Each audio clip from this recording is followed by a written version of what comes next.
Hello friends, আগের দিনের ক্লাসে আমরা করেছিলাম অনুপাত।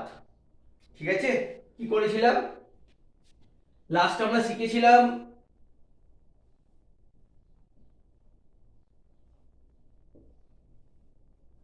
গুরু অনুপাত,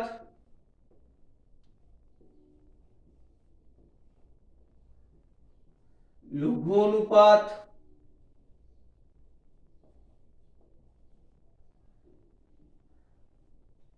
আর সমানুপাত।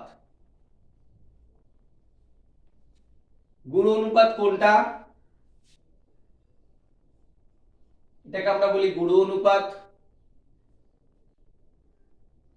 লঘু অনুপাত হচ্ছে এটা, এবং সমানুপাত হচ্ছে এটা। ঠিক আছে, এত দূর আমরা করে নিয়েছি। তা আজকে আমরা এর একটা অঙ্ক করব, করে নিয়ে আমরা চলে যাব পরের চ্যাপ্টারে। ঠিক আছে,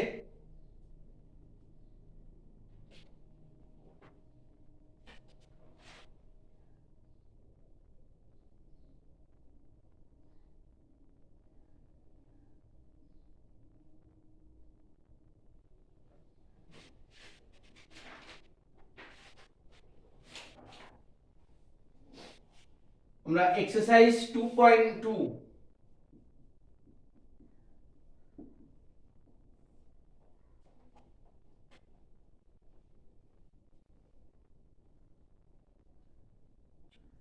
চারের অঙ্কটা ট্রাই করছি। কি বলছি না, রীতা 100টি অঙ্কের মধ্যে 60টি সঠিক করেছে, বিনয় ওই অঙ্কের 80টির মধ্যে 50টি সঠিক করেছে। অনুপাতে প্রকাশ করে দেখি কে বেশি অঙ্ক ঠিক করেছে।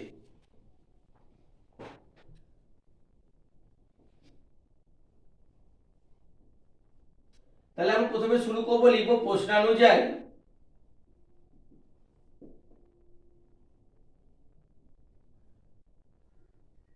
রীতা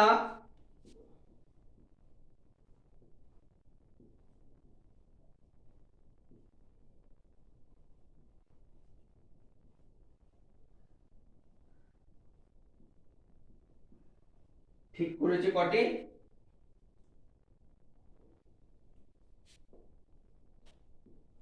60টি।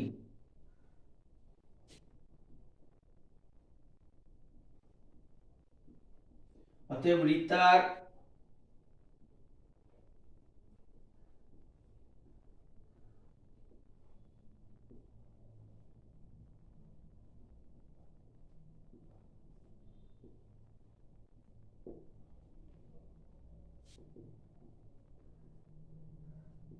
ষাট বাই 100, শূন্য শূন্য কাটলো, এটা 2 দিয়ে কাটাকুটি হচ্ছে, তার মানে 3/5। ওকে, আচ্ছা এরপর কি আছে?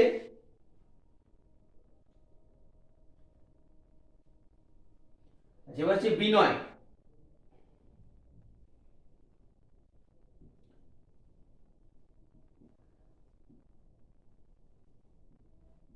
আশিটির মধ্যে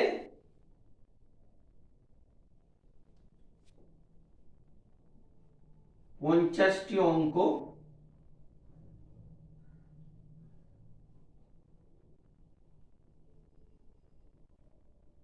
সঠিক করেছে। অতএব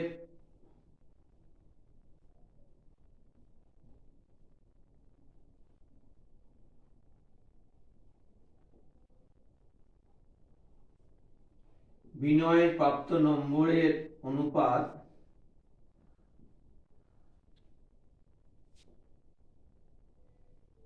50/80।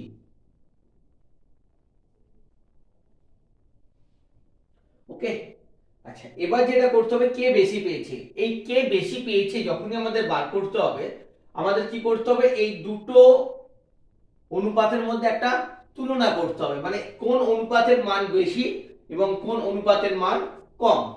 ঠিক আছে, এবং এটা করতে গেলে আমাকে নয় লবগুলোকে সেম করতে হবে, আদারওয়াইজ দুটো হরকে আমাকে সেম করতে হবে। তা আমরা সঠিক এখন তাড়াতাড়ির জন্য আমরা এই দুটো হরকে আমরা এক করব। ঠিক আছে, তা এক করতে গেলে কি করতে জানি না, আমরা যে কোনো অনুপাতে উপর নিয়ে মানে লব আর হরকে একই সংখ্যা দিয়ে গুণ করতে পারি। তাহলে এক্ষেত্রে 3 এর 5 কে আমরা উভয়কে 8 দিয়ে গুণ করব, যেহেতু এখানে 8 আছে তাই এখানে 8 দিয়ে উভয়কে গুণ করে দিলাম। তাহলে কত পেলাম 24/40। আর এরও উভয় পক্ষকে আমরা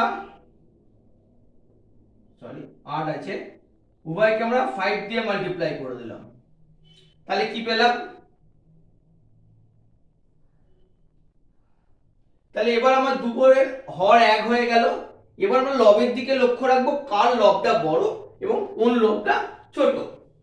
তা এখানে দেখতে পাচ্ছি 25 বড় 24 ছোট। তাহলে যেহেতু 25 বড়, তার মানে কি 25/24 এর ভ্যালু হচ্ছে বেশি, তার মানে 50 এর মধ্যে 80 মানটা হচ্ছে বেশি, অতএব বিনয়ের প্রাপ্ত নম্বরের পরিমাণ বেশি। ওকে, তা আমরা কিভাবে লিখে দেবো,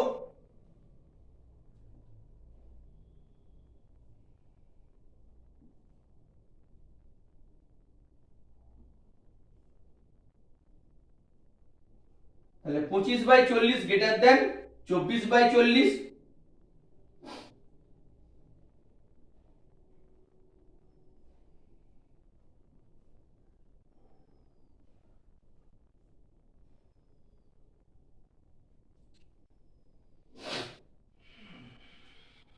সরি উল্টো লিখলাম, 25/40 মানে হচ্ছে 50/80, আর 24/40 মানে হচ্ছে 60/100। ওকে,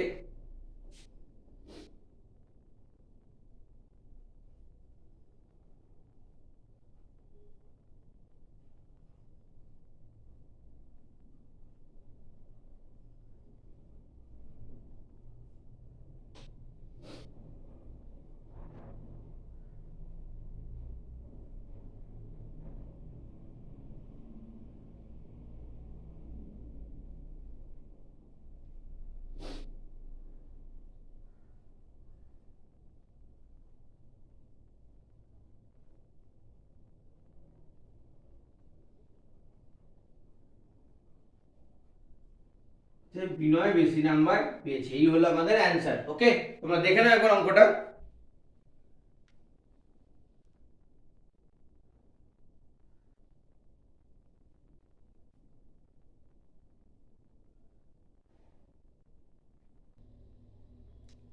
আচ্ছা, এরপর আমরা 6 দাগের অঙ্কটা করব। সেটা কি আছে না, দুটি বাড়ির দামের অনুপাত 4:3। দ্বিতীয় বাড়িটির দাম দেয়া আছে 4,20,000 টাকা। প্রথম বাড়িটির দাম কত বার করতে বলেছে, একটা একটা করে করি। তো প্রথমে আমরা প্রথম বাড়িটির দাম দেখি। কি দেয়া আছে প্রশ্ন অনুযায়ী, দুটি বাড়ির দামের অনুপাত 4:3।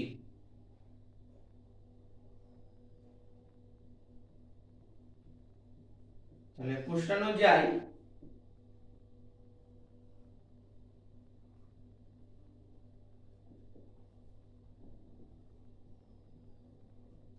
প্রথম বাড়ির দাম বাই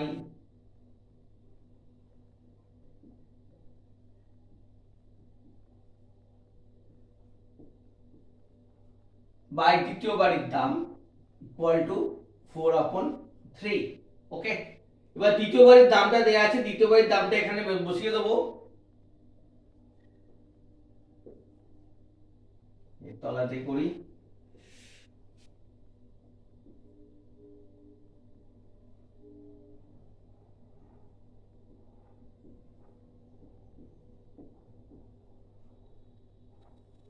দ্বিতীয় বাড়ির দামটা বসিয়ে দিলাম 4,20,000 টাকা ইকুয়াল টু 4/3। অতএব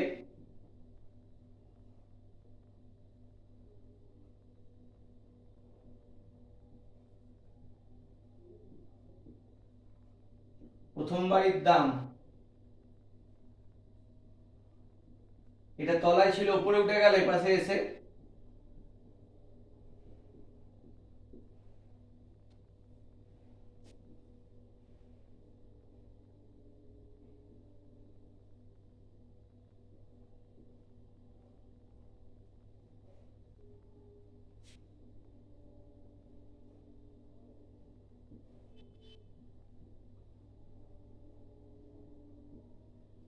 তাহলে 5,60,000 টাকা দাম হচ্ছে প্রথম বাড়ির দাম।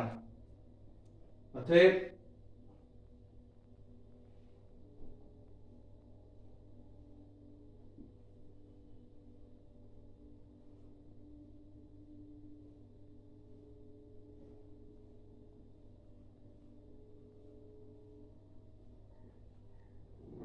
আচ্ছা, একটা পার্ট আমরা করে নিলাম। এবার দ্বিতীয় পার্টটা দেখি। বলছি যদি প্রথম বাড়ির দাম 70,000 বেশি হতো তাহলে দামের অনুপাত কত হতো? ঠিক আছে। আচ্ছা, তাহলে প্রথম বাড়ির দাম যদি 70,000 বেশি হতো তাহলে কত হতো?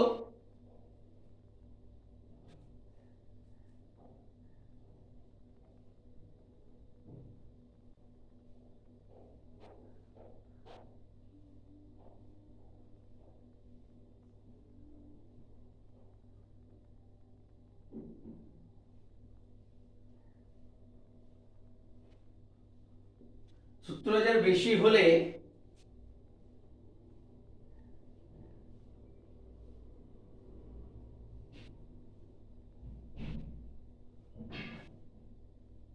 কত ছিল?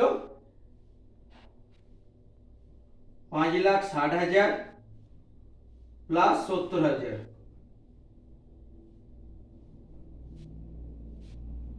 সমান সমান কত হচ্ছে যোগ করলে?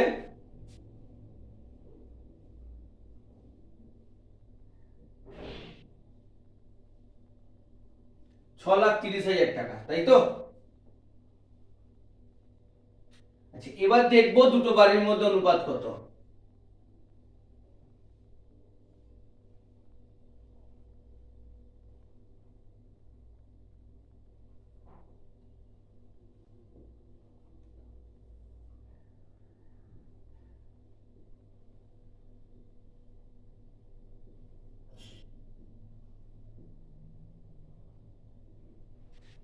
আচ্ছা, প্রথম বাড়ির দাম আমাদের এসছে 6,30,000 টাকা, আর দ্বিতীয় বাড়ির দাম আমাদের দেয়া আছে 4,20,000 টাকা। অনুপাত বার করতে হবে। তা প্রথমে সব শূন্যগুলো কেটে দিলাম, কাটা গেল। 63 আর 42, 7 নং 63 আর 6 7 42। আচ্ছা, এখনো যাচ্ছে 3 দিয়ে 3, এটা 2, তাহলে কত এলো আমাদের অ্যান্সার? 3/2। তবে দামের অনুপাত কত হতো? অতএব দামের অনুপাত 3:2। ওকে, তা এই অবধি আমাদের এই চ্যাপ্টারের অঙ্ক কমপ্লিট হলো। এবারে আমরা নেক্সট চ্যাপ্টারে চলে যাব। তোমরা অঙ্কটা একবার দেখে নাও, এরপর আমরা শুরু করব নতুন চ্যাপ্টার দিয়ে।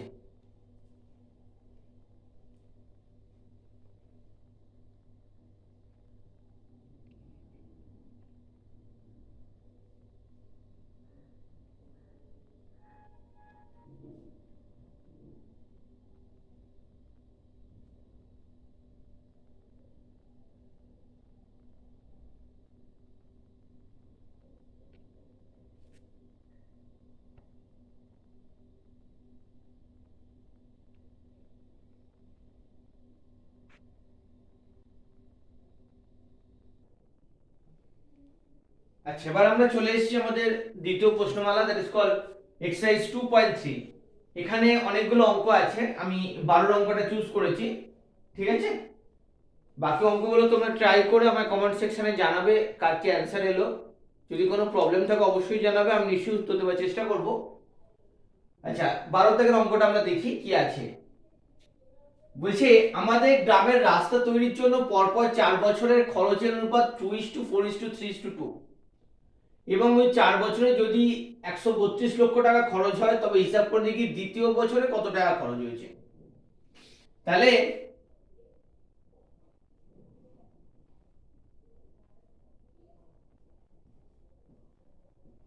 প্রশ্নানুযায়ী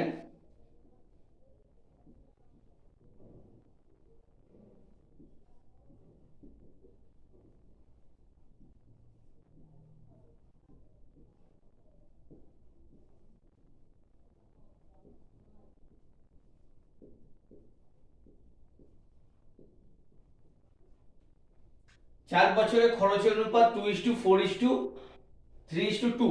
ওকে, তাহলে এবার দেখবো আমরা এক এক বছরে খরচের অনুপাত কত। যেহেতু আমাকে দ্বিতীয় বছর, প্রথম বছর, তৃতীয় বছর তিনটেই বার করতে হবে, তাই প্রতিটা বছরে আনুপাতিক ভাগ হার কতটা আমরা বার করবো, আনুপাতিক খরচের ভাগ আর কত।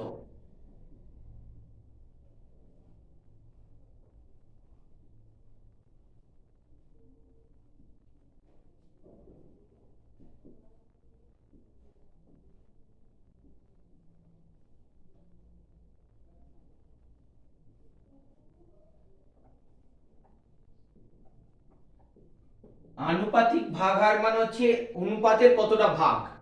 তা প্রথম বছরে কত হয়েছে, 2 ভাগ, তাই তো।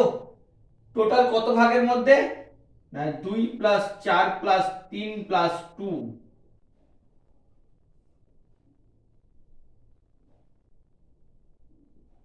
তাহলে 2/11 ভাগ।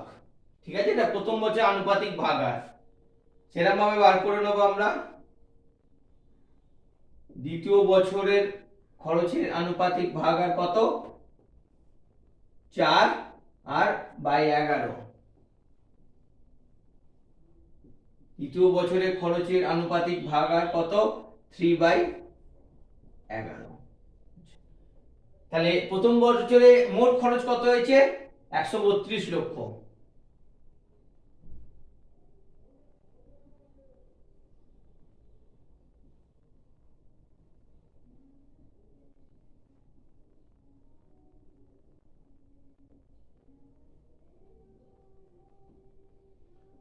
অতএব প্রথম বছরে খরচের পরিমাণ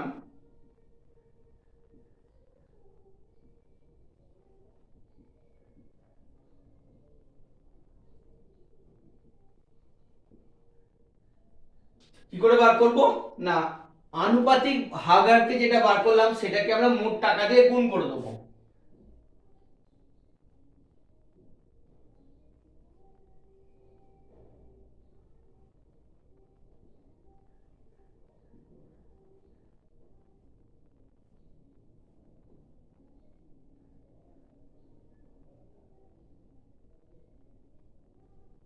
সরি, প্রথম বছর চাইনি, আমাদের চেয়েছে হচ্ছে দ্বিতীয় বছরের কত খরচ হয়েছে। সরি, তাহলে আগে দ্বিতীয় বছরটা বার করে নিই।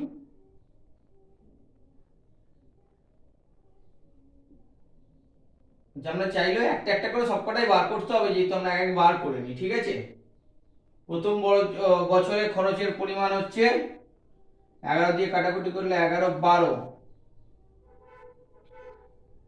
24 লক্ষ টাকা।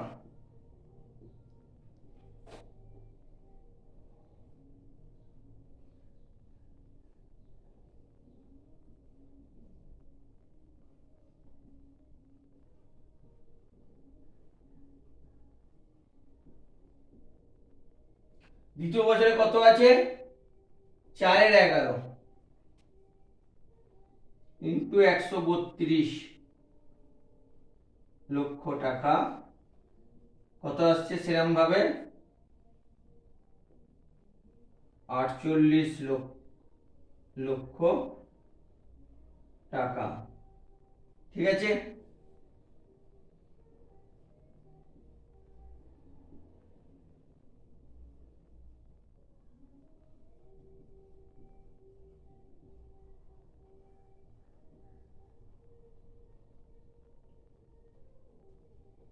তিনের 11।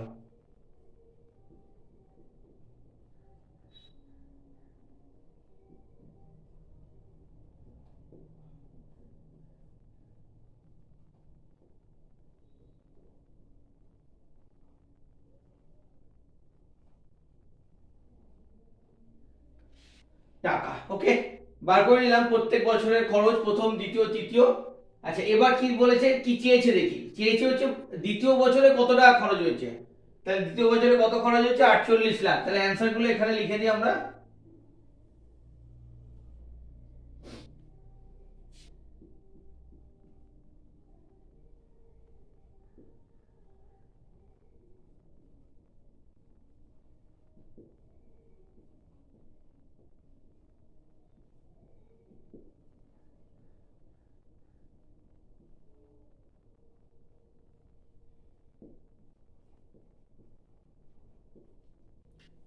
লক্ষ টাকা।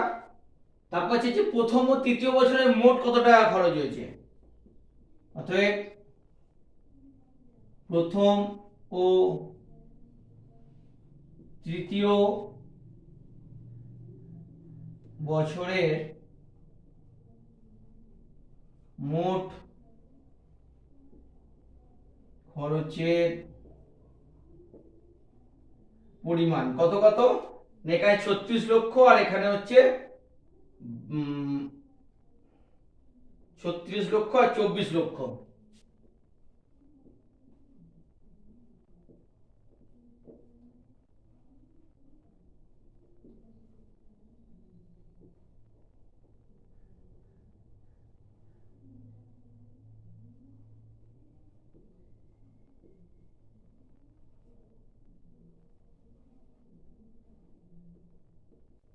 ষাট লক্ষ টাকা।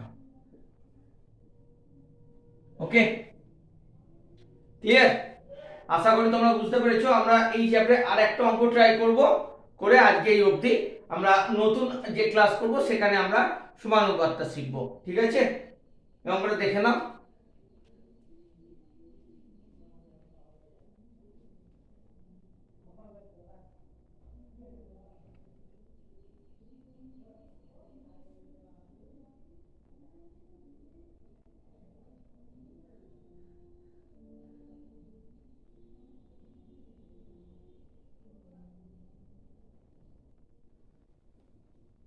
আচ্ছা, এবার আমরা দেখব কোশ্চেন নাম্বার 13। কি বলছে না, বিনয় বাবু তার অবসরকালীন সময় মোট 1,96,150 টাকা পেয়েছেন এককালীন অবসর প্রাপ্ত সময়। সেই টাকার 20,000 টাকা তিনি বিদ্যালয়ের গ্রন্থাগারকে দান করেছেন এবং বাকি টাকা তিনি তার স্ত্রী, পুত্র ও কন্যার মধ্যে 5:4:4 অনুপাতে সে ভাগ করে দিয়েছেন। আমরা হিসাব করে দেখব তিনি প্রত্যেককে কত টাকা দিয়েছেন। তা সবার প্রথমে যেটা করতে হবে সেটা হচ্ছে তিনি যে টাকাটা গ্রন্থাগারে দান করেছেন সেই টাকা আমরা বাদ দিয়ে দেবো, দিয়ে যে টাকাটা মোট পড়ে থাকবে তার উপর আমরা হিসেব করব সে স্ত্রী, পুত্র, কন্যাকে কত দিলেন। ঠিক আছে, তা প্রথমে শুরু করি।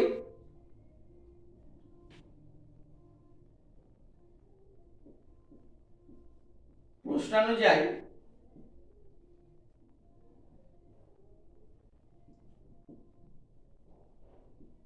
বিনয়বাবু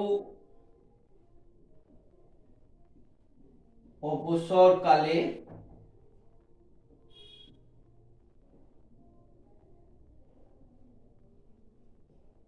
টাকা পেলেন। ওকে, তিনি 1,000 টাকা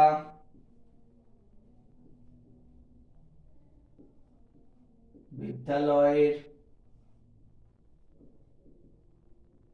গ্রন্থাগারে দান করলেন।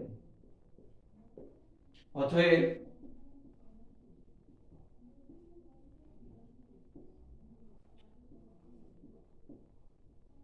অবশিষ্ট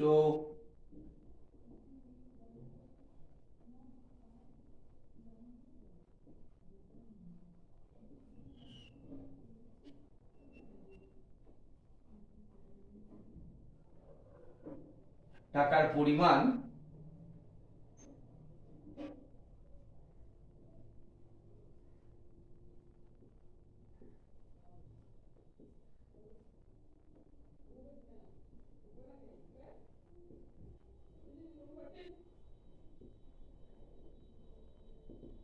এক লাখ 76,150 টাকা।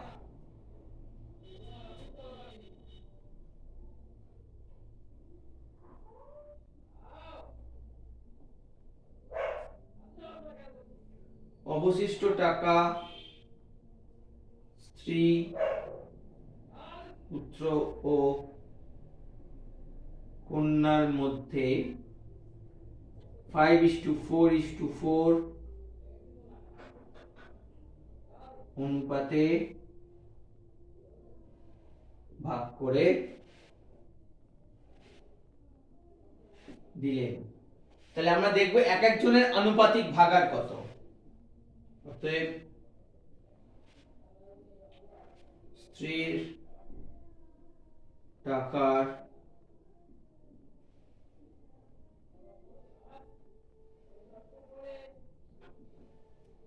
আনুপাতিক ভাগার হচ্ছে 5/5-13। পুত্রের টাকার আনুপাতিক ভাগার 4/13। পুত্র কন্যা দুজনেই সমান, কন্যার টাকার আনুপাতিক ভাগার 4/13। এই যে আনুপাতিক ভাগার গুলো পেলাম, এবার একে আমরা অবশিষ্ট টাকা দিয়ে গুণ করলে প্রত্যেকের টাকার পরিমাণ পেয়ে যাব। চলে আসি এদিকে।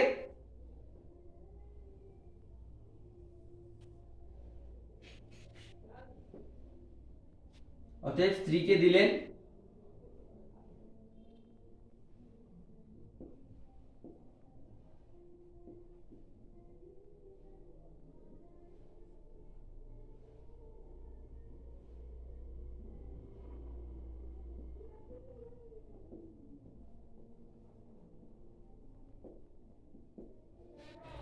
আচ্ছা 13 দিয়ে এটা কাটাকুটি হচ্ছে, 13 একে 13, 4 আর 6, 13 39।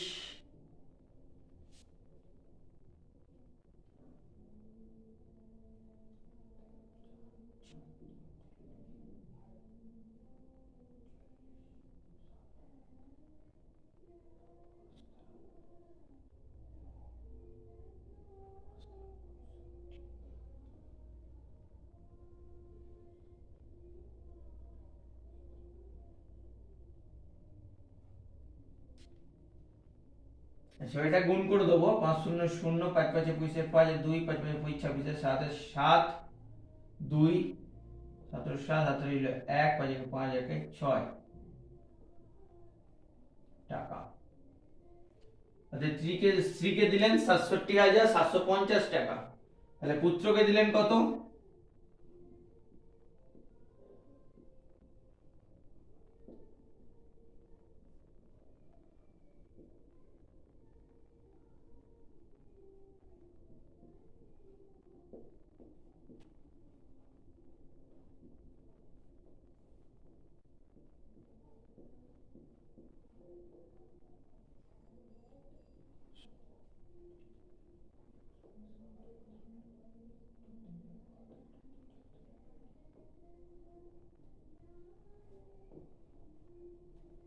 পুত্রকে দিলেন 54,200 টাকা। যেহেতু পুত্র কন্যাকে সমান দিয়েছেন, অতএব কন্যাকে দিলেন 54,200 টাকা। ওকে, আমরা চাইলে ঝট করে অ্যানসারটা চেক করার জন্য এই চারটাকে একবার যোগ করে নিতে পারি রাফে। অবশ্যই রাফে, কিন্তু এটা আমরা অঙ্কের মধ্যে দেখাবো না, আমাদের অঙ্ক এখানেই শেষ। ওকে, এত টাকা এত টাকা এত টাকা, তিনটে অ্যানসার আমরা পেয়ে গেছি। তবু অ্যানসারটা আবার মিলিয়ে নেওয়ার জন্য আমরা দেখে নিচ্ছি 750, 54,200, 54,200, 0 5 7 8 9 10 11 11 1 8 8 8 16 6 1 12 12 17,100 টি।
আচ্ছা ঠিক আছে, আমরা দেখে নিয়েছি রাফে। ওকে, তাহলে অঙ্কটা এত দূরই, আমরা এই পার্টটা কিন্তু করব না অঙ্কের মধ্যে, এটা শুধুমাত্র আমাদের চেক করার জন্য। ওকে, তো বন্ধুরা তোমরা এটা ঘরে বাদবাকি অঙ্কগুলো প্র্যাকটিস করো, যে কোনো রকম অসুবিধা হলে তোমরা কমেন্ট সেকশনে আমাকে জানাও। ওকে, আমি অবশ্যই তোমাদের হেল্প করব। এরপরে আমরা আবার নেক্সট ক্লাসে আমরা নতুন চ্যাপ্টার শুরু করব। ওকে, থ্যাংক ইউ।